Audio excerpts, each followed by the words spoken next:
உணவால் இணையும் உள்ளங்களுக்கு வணக்கம். இந்த வீடியோவில் முட்டைக்கோஸ் கூட்டு எப்படி செய்யலான்னு பார்க்க போகிறோம். இது செய்கிறதுக்கு என்னென்ன தேவைன்னு பார்த்துடலாம். 1/2 கிலோ முட்டைக்கோஸை இந்த மாதிரி கட் பண்ணி வச்சுருக்கேன். அப்புறம் 200 கிராம் கடலைப்பருப்பை நல்லா கழுவிட்டு 1 மணி நேரம் தண்ணியில் ஊற வச்சு வச்சுருக்கேன். 2 பெரிய சைஸ் வெங்காயமும் 3 மீடியம் சைஸ் தக்காளியும் இந்த மாதிரி கட் பண்ணி வச்சுருக்கேங்க.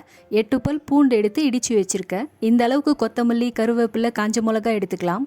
எண்ணெய் 4 டேபிள் ஸ்பூன், கடுகு 1 டீஸ்பூன், மஞ்சள் தூள் 1/4 டீஸ்பூன், பெருங்காயத்தூள் 1/4 டீஸ்பூன், மிளகாய்த்தூள் 1 டீஸ்பூன், தேவையான அளவு உப்பு, அப்புறம் அரைக்கிறதுக்காக 1/2 டீஸ்பூன் சீரகம், 2 பச்சை மிளகா, 4 பத்த தேங்காவை மிக்சி ஜாரில் போட்டு கொஞ்சமாக தண்ணி சேர்த்து இந்த மாதிரி கொரன்னு அரைச்சி வச்சிடலாம். முதல்ல ஒரு குக்கரில் ஊற வச்சிருந்த கடலைப்பருப்பை போட்டு கடலைப்பருப்பு முழுகிற அளவுக்கு தண்ணி சேர்த்துக்கலாம். இப்போ இதை 2 விசில் வர வரைக்கும் விட்டுக்கலாம். 2 விசிலுக்கு அப்புறம் பார்க்குறோங்க, கடலைப்பருப்பு வெந்திருக்கு.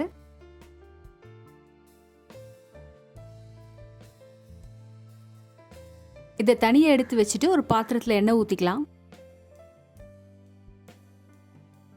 எண்ணெய் சூடானதோ கடுகு போட்டு பொரிய விட்டுக்கலாம்.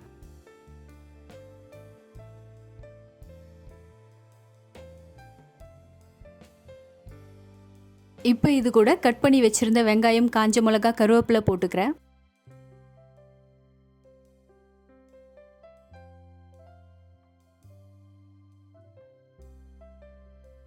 வெங்காயம் ஓரளவுக்கு வதங்கினதுக்கு அப்புறம் ஏற்கனவே இடித்து வச்சிருந்த பூண்டு போட்டு அதோட பச்சை வாசனை போகிற வரைக்கும் வதக்கிடலாம்.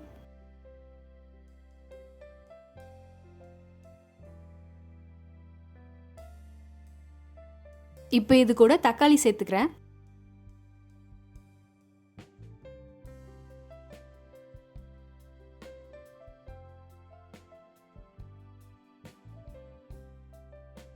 தக்காளி வதங்கிடுச்சுங்க. இதில் மிளகாத்தூள், மஞ்சள் தூள், பெருங்காயத்தூள் போட்டுக்கலாம்.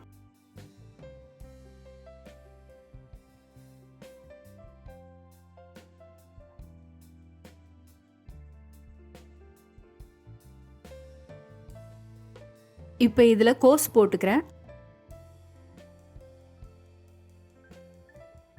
கூடவே கடலைப்பருப்பு வேக வச்சிருந்த தண்ணியை ஊற்றிக்கலாம். கோஸ் வேகிறதுக்காக இன்னும் கொஞ்சம் தண்ணி சேர்த்துக்கிறேன்.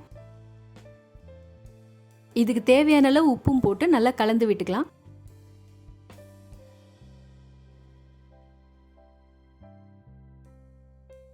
இப்போ மூடி போட்டு வேக வச்சுக்கலாங்க. இதை அப்படியே விட்டுறாம நடுவில் கொஞ்சம் கலரி விட்டுக்கோங்க.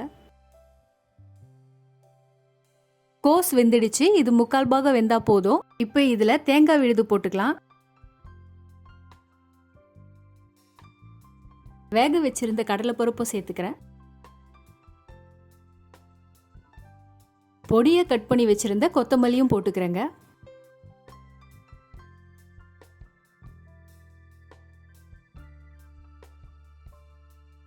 இப்போ கொஞ்சம் தண்ணி சேர்த்து மீடியம் ஃப்ளேமில் 5 நிமிஷத்துக்கு இருக்கட்டும்.